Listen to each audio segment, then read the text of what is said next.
윤석열은 대학 시절 친구들과 어울려 술을 퍼마시고 고고장 미팅을 주전하고 되게 인싸였네요. 3대 테너를 방불케 하는 노래실. 유세 현장이 좀 기대되는. 이재명 지사님은 그럼 이제 어떻게 하신대요? 이낙연 전 대표 지지층하고 이재명 지사 지지층하고 격렬한 그 전쟁터가 돼 있더라고요. 당내에서도 여러 의견이 나오고 지지층 사이에서도 좀 분열이 생기고 이런 것 같아요. 네, 안녕하세요. 뉴스원TV 김진 기자입니다. 오늘은 저희 정치부 기자들 함께 불러놓고 4.7 재보궐선거 이후에 각 여야 분위기를 들어보려고 합니다. 네, 안녕하세요. 저는 그 뉴스원 정치부 정당팀에서 근무하고 있는 한재준이라고 합니다. 야권 출입하고 있고요. 그 국민의힘과 국민의당을 담당하고 있습니다. 유경선 기자입니다. 사실 이 얘기를 대선 주자 얘기를 안 할 수가 없는데 여권에서는 지금 가장 핫한 분을 꼽자면 누구시죠? 아무래도 이재명 경기도지사가 선거 패배 책임에서는 좀 자유롭지 않습니까? 퇴임이 확실하기 때문에 또 그런 부분 또 강점으로 작용하는 것 같아요. 제가 얼마 전에 그 권리당원 게시판을 한번 이게 좀 본 적이 있는데 이낙연 전 대표 지지층하고 이재명 지사 지지층하고 격렬한 그 전쟁터가 돼 있더라고요. 뭘 갖고 전쟁을? 이번에 LH 사태를 기획됐다 이런 주장이시니까요. 맞아요. 그거에 대해서 이재명 지사가 실제로 해명도 하지 않았어요? 네, 해명도 많이 하셨고 그 또 측근이라고 불리는 의원님들께서도 황당하다고 하시죠. 정성호 의원님이 LH 사태 터진 와중에 또 이제 그 GH 발언 한번 하시지 않았습니까? 신도시 사업을 지금 뭐 LH가 못할 상황이니 뭐 GH에 조금 이제 넘기는 게 낫지 않냐 이런 의견을 제시했는데 그때부터 그런 근거 없는 의혹들이 막 이렇게 터져 나온 것 같아요. GH가 경기주택 네, 도시공사군요. 맞습니다. 네, 그래서 이거 일부러 그런 게 아니냐. 아직도 그거 가지고 많이들 싸우고 계시더라고요. 원래 이번 주에 사실 정세균 총리님이 네. 뭐 사임을 하고 이제 대선 레이스에 이제 합류하신다 이런 얘기가 있었는데 네. 다음 주로 밀렸다고 하더라고요. 네네. 대정부 질문 때문에. 네. 여기는 좀 분위기가 어때요? 정세균 총리님 같은 경우는 좀 일단 의지는 강하신 것 같고요. 그동안 이제 뭐 총리라는 그 직책이 있었기 때문에 코로나 상황도 봐야 하고 안규백 의원님이 원래 좀 출마를 생각하고 계셨는데 불출마 선언을 하셨거든요. 한편에서 이제 또 안규백 의원님이 좀 정세균계로 불리지 않습니까? 그쵸. 정세균 총리가 머지않아 이제 좀 개각과 함께 이제 대선 레이스에 동참하게 되면은 거기에서 역할을 하시려고 이제 좀 불출마를 선언했다는 해석도 있거든요. 하긴 원내대표가 되면 뭐 대놓고 도와줄 네. 수가 없으니까 코로나가 지금 또 4차 대유행이냐 아니냐 뭐 이런 얘기가 있는데 사실 나오시는 거라서 네네. 조금 부담스러운 시점인 것 같기도 해요. 근데 뭐 부담은 있겠지만 어차피 뭐 개각이 뭐 불가피한 상황에서 일단 좀 타이밍은 좀 맞췄다고 보고요. 경선도 또 재미가 있지 않습니까? 이 지사의 어떤 뭐 파트너라고 해야 될까요? 경쟁자가 없다면은 또 이게 흥행이 안 될 수가 있기 때문에 지금 여권 입장에서는 지금 뭐 정 총리, 이낙연 전 대표 그 외에도 뭐 잠룡들이 많지 않습니까? 뭐 박용진 의원님, 박용진 의원님도 계시고요. 이광재 의원님도 의원님, 있으시고. 또 누구 계시죠? 또 임종석 실장, 뭐 유시민 뭐 이사장 뭐 이런 분들도 계속 거론이 되잖아요. 이런 분들이 대거 나와서 조금 경쟁을 하고 흥행을 시켜야 이제 조금 민주당에 등 돌린 민심도 좀 관심을 가지지 않겠습니까? 지금 이낙연 전 대표님은 어떠세요? 뭐 요새 너무 조용한 것 같은데. 선거 패배 좀 상임 선대위원장으로서 제가 알기로는 이제 좀 여의도 정치에 좀 거리를 두면서 좀 독자적으로 이제 그동안 못했던 국민과의 소통? 이재명 지사님은 그럼 이제 어떻게 하신대요? 안 그래도 그 얼마 전에 한 모 의원님을 만나서 말씀을 드려봤어요. 이제 이 지사님 좀 앞으로 뭐 만약에 이제 대선을 준비하실 거면은 뭐 대북 정책이나 외교적인 측면에 대해서 좀 준비를 하셔야 되는 게 아니냐 했더니 안 그래도 지금 뭐 이 지사님도 그쪽 그 전문가들 많이 섭외를 하고 계시다고요. 네. 그리고 뭐 이번에도 DMZ 포럼 하시는데 본인 생각이나 이런 것도 밝히실 것 같고 또 이해찬 전 대표가 여기 또 기조연설자로 나서지 않습니까? 그럼 이제 야권으로 넘어가서 야권에서는 뭐 되게 정해져 있죠. 그래서 그분이 제일 핫하죠. 네, 근데- 그분이 기침만 해도 기사가 나올 지경입니다. 아, 정말 나오나요? 그치. 그분에 대한 관련된 책이 굉장히 많이 나오고 있잖아요. 그렇죠, 그렇죠. 서울대 동문들이 이제 소스가 돼서 쓴 책인데 구수한 윤석열. 맞아요. 그거. 처음 그래서 구수하다는 얘기인가? 뭐 이런데 뭐 나름 뭐 두 개를 의도하신 것 같아요. 그 사실을 9번 봐서 그 구수랑 뭐 이것저것 그냥 하신 것 같은데 그 법대 79학번 서울대 법대 79학번 동기분들이 뭐 쓰신 거라고 그거랑 뭐 또 하나가 뭐 윤석열의 진심 고등학교 동창 동문들이 힘을 엄청 쓰고 있네요. 본인이 뭐 관여는 안 했지만 사실 이런 거 할 때 물어는 봤을 거 아니야, 윤석열한테. 전 총장한테. 아니면 혹은 읽어봤을 수도 있죠. 이건 빼. 뭐 술 마신 얘기, 노래 부른 얘기 이런 거 좀 나오는 것 같은데 노래도 부릅니까? 네, 뭐 대학교 때 그랬다고 하네요.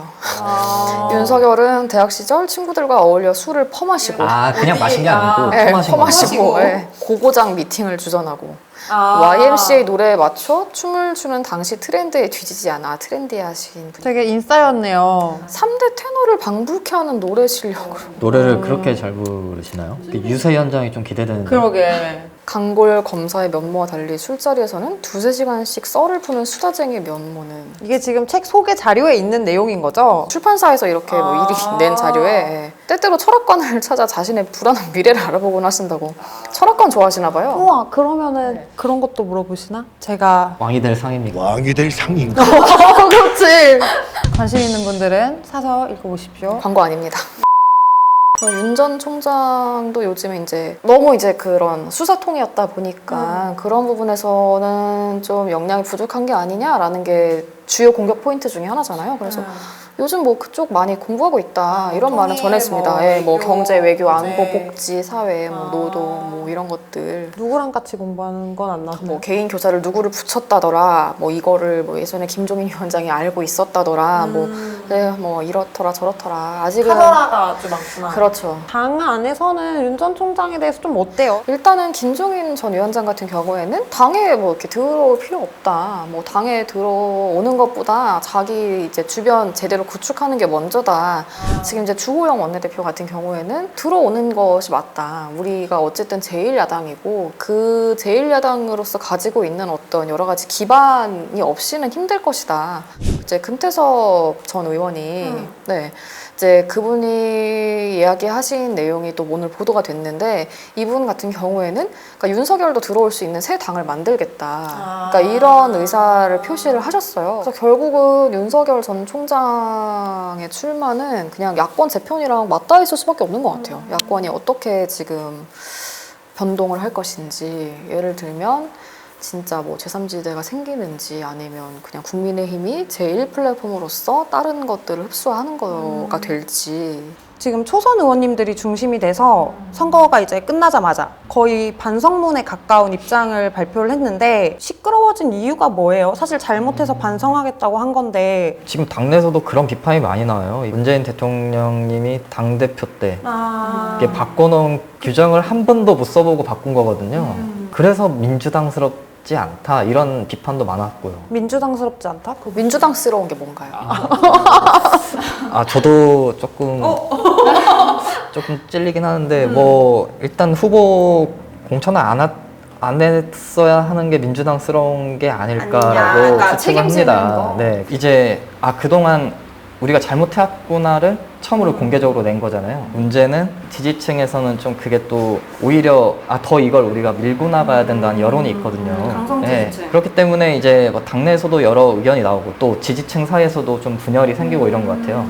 강성 지지층들한테 뭐 전화도 워낙 많이 받는다고. 문자 폭탄 막 받았던. 지금 제가 듣기에도 뭐 정말 수천 통 받으신다고 하더라고요. 전화도 뭐 1, 2분에 한 통씩 오고 취재가 안 됩니다. 이렇게 전화를 못 받으시니까. 계속 통화 중이구나. 그동안 이제 좀 억눌렸던 목소리들이 터져나온 거라고 생각을 해요. 지금 가장 위기감을 느끼고 있는 게 초재선 의원님들이라고 생각을 해요. 왜냐면은 내년에 대선과 지선이 있지 않습니까? 대선에서 패배한 뒤에 지선까지 패배하게 되면 지역 조직이 무너지는 거예요. 그럼 지역 조직이 무너지면 다음 총선도 어렵습니다. 3선 이상 분들은 예. 그동안 산탄하게 좀 잡아왔겠지만 초대선 아직 그게 아니니까. 이번에는 그걸 주목해야 될 것 같아요. 이제 초재선 의원님들 사이에서 우리들이 꼭 최고위원회에 들어가야 된다는 의지가 굉장히 강하시거든요. 지금까지 이게 중진 위주였거든요. 맞아요. 네, 그래서 이 초재선들의 목소리가 반영이 안 됐다. 아마도 그분들이 좀 도전을 하시지 않을까. 근데 제가 이제 취재한 바로는 초선 의원님들 중에서도 젊은 분들이 있고 이제 조금 맞아요. 나이가 있으신 의원님들 사이에서도 무리가 나가면 안 된다. 안 된다. 젊은 사람을 보내야 된다. 이번에 왜냐면은 2030의 민심 위반이 확실하지 않았습니까? 그 2030 중심의 초선 의원을 지도부에 입성을 시켜야 된다 이런 게 공통된 의견인 것 같아요. 그 국민의힘도 이제 좀 초선 의원님들이 굉장히 지금 목소리를 내고 있잖아요. 그 승리를 사실상 주도한 김종인 그 비대위원장이 임기를 그와 동시에 이제 마쳤다는 것 때문에 그 내부에서는 굉장히 이제 어수선한 상황이에요. 그동안은 사실 김종인 위원장의 카리스마가 되게 이제 컸고 그런 것 때문에 이제 뭐 이렇게 조금씩 뭐 이렇게 가끔씩 반발 뭐 이렇게 하나씩 이런 건 있었지만 그냥 이제 개인 의견 이렇게 치부되고 좀 넘어가는 그런 게 있었는데 지금 이제 빗장이 딱 풀려진 상황인 거죠. 초선 의원님들 같은 경우에는 여태까지 대체적으로 계속 쭉 이제 김종인 위원장이 엄청 호의적이었다고 아마 보시면 대체적으로 맞을 것 같아요. 전에 이제 당이 좀 보였던 안 좋은 모습들 이제 이런 게 있었다고 한다면 박근혜 전 대통령, 뭐 이명박 전 대통령을 배출시킨 당의 모습이랑은 상관이 없는 사람들이고 일단 이분들은 이제 그런 상황에서 자기네들도 이제 뭐 이제 당선이 돼서 들어오셨지만 좀 개혁 필요하다 이런 거에 계속 동의를 많이 하셨었고 그래서 김종인 위원장이 그런 어떤 개혁 노선 이런 거를 밟을 때 이제 그런 거에 많이 지지나 이런 거를 보냈던 쪽이고 좀 거론되는 분들이 구체적으로 있던데 초선 의원님들 중에 뭐 우리가 차기 지도부 선거에 나가서 지도부에 직접 앉자. 이름 많이 들어보신 분들 중에 뭐 있지 않으세요? 뭐 그쵸 뭐 사실 그분들이 예전에 서울시장 선거 때도 이렇게 자천타천으로 뭐 초선도 좀 뭐 도전해볼 수 있는 거 아니냐 또 그 두 분이 또 이제 지역구가 서울이어가지고 김웅, 윤희숙 의원님이 그렇죠. 실제로 뭐 그 두 분도 고민을 안 하셨던 건 아니라고 전해지고 또 그 두 분 아니어도 뭐 전주의 의원이라든가 황보승희 의원 또 박수영 의원 이제 이런 분들도 좀 당대표까지는 아니더라도 뭐 최고위원으로라도 어쨌든 출마를 좀 해볼 수 있다 이제 이런 얘기가 나오는 것 같아요. 여당 초선 중에서 당대표 한다는 사람 없어요? 당대표까지는 아직 생각 당대표는 지르는 것도 근데 괜찮은 것 같기는 해요. 턱걸이 옛날에 시험 볼 때 이렇게 막 허리까지 걸쳐서 올라간 다음에 슬슬 내려오는 애들처럼 일단 목표 잡아놓고 어쨌든 뭐 득표좀 따라서 최고위원 될 수도 있는 거고. 그리고 생각해보면 초선은 아니지만 지난번에 박주민 의원이 그 당대표에 나간다고 선언을 해서 그때 이낙연 대표랑 또 누구였죠? 김부겸. 아 맞아요. 그래서 이낙연, 김부겸, 박주민 이름이 계속 셋이 같이 거론되니까 정치적인 체급이 올라가는 그런 효과가 있었단 말이에요. 자기 홍보 효과도 굉장히 크다고 좀 보거든요. 초선 의원들이 그래서 전당대회 출마가 아니더라도 뭐 정책 대안을 좀 제시를 한다든지 이런 거를 하기 위해서 뭐 연구 모임이나 토론 이런 거를 앞으로 좀 계속 해보려고 한다. 네, 그렇게 한다고 하더라고요. 민주당도 그런 거 있지 않았어요? 네, 정례화한다고 했었죠. 이름이 되게 귀여워요.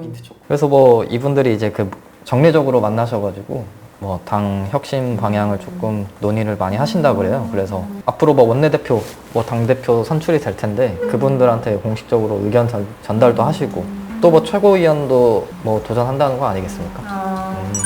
네, 저희가 이제까지 4.7 재보궐선거 이후 여야 분위기와 대선 각오까지 얘기를 좀 들어봤는데요. 즐겁게 보셨다면 구독과 좋아요. 부탁드립니다.